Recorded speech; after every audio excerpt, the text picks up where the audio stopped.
Hello cuties, welcome to Niha Nari official channel. అందరూ tiffin చేశారా?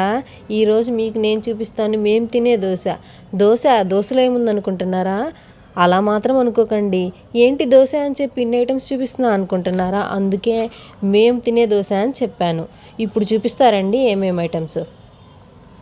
Rice, సజ్జలు, పెసలు, మినపగుళ్ళు, కందిపప్పు, తెల్లజొన్నలు, కీన్వా రైస్. దీన్ని ఒక్కసారి మీరు దీన్ని తిని చూస్తే చాలా బాగుంది, దోశ అంటే ఇలా ఉండాలి అని అనుకుంటారు. దీన్ని మీరు మామూలుగా అందరూ ఎక్కువ మినప దోశలు చేసుకుంటారు. అవి 1-2 తినిన వెంటనే అవి గొంతులోనే ఉంటాయి. అవి డైజెషన్ ఎక్కువ త్వరగా అవ్వవు. అందుకని చెప్పేసి ఎక్కువ మంది ఇడ్లీ అవే తింటూ, ఉప్మా అవే తింటూ ఉంటారు. కానీ ఇలా దోశలు వేసుకొని మీరు పెద్దవాళ్ళకి కానీ చిన్నవాళ్ళకి కానీ ఇచ్చారంటే అవి దోశ మళ్ళీ మళ్ళీ కావాలంటారు. ఒక్కసారి మీరు ఇలా ట్రై చేసి చూడండి, ఇంకా మళ్ళీ మళ్ళీ ఇలాగే దోశ చేసుకొని తింటారు. ఇది తిన్నాక ఇంకొక టిఫిన్ కూడా మీకు గుర్తుకు రాదు. మనం హెల్తీగా జొన్నలు, సజ్జలు ఇలాంటివి తినాలనుకుంటాం, బట్ విడిగా తినబుద్ధి కాదు. ఇలా చేయండి, ఇంకా ఇంకా తినాలనిపిస్తుంది.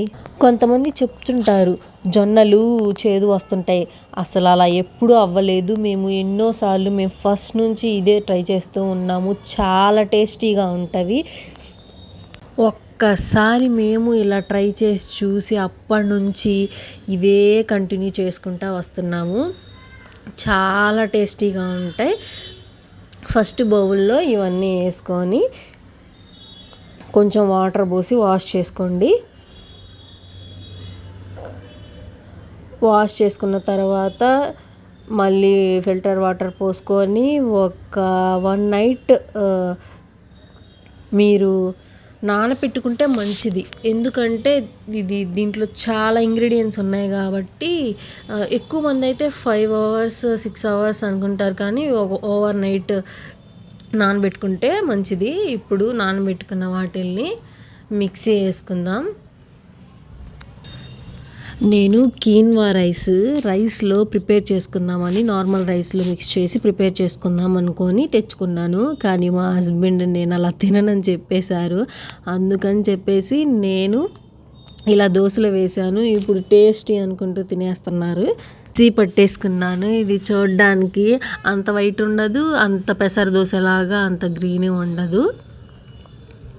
కొంచెం సాల్ట్ వేసుకొని దోశలు నేను అప్పటికప్పుడు వేసినా కానీ అవి దోశ వస్తుంది. కొంతమంది అంత టేస్ట్ ఉండదు, అప్పటికప్పుడే మళ్ళీ ఒక 5 అవర్స్ 6 అవర్స్ ఉంచాలి అంటారు. కానీ అప్పటికప్పుడు దోశ వేసుకున్న ఈ దోశ చాలా టేస్ట్గా ఉంటుంది. మేము ఎక్కువ అసలు మేము దోశల్లో ఆయిలే వేసుకోము.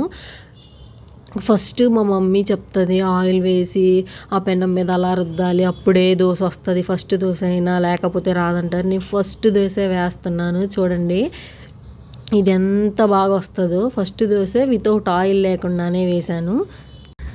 చూడండి మీరే దోశ వస్తుందో రాదో. నేను ఒక్క చుక్క ఆయిల్ కూడా యూజ్ చేయలేదు. చూడండి దోశ ఎంత బాగా, నేను అసలు కింద పెట్టి అలా కూడా అనలేదు, అదే పైకి లేచి వచ్చేసింది. చూడండి దోశ ఎంత బాగుందో. మీరు ఇది ఏ చట్నీ లేకుండా కూడా ఈజీగా తినేయాలనిపిస్తుంది. చాలా బాగుంటుంది. మీరు ఒకసారి మీ ఇంట్లో కూడా ట్రై చేయండి. Please subscribe my YouTube channel Niha Nari official. Bye guys.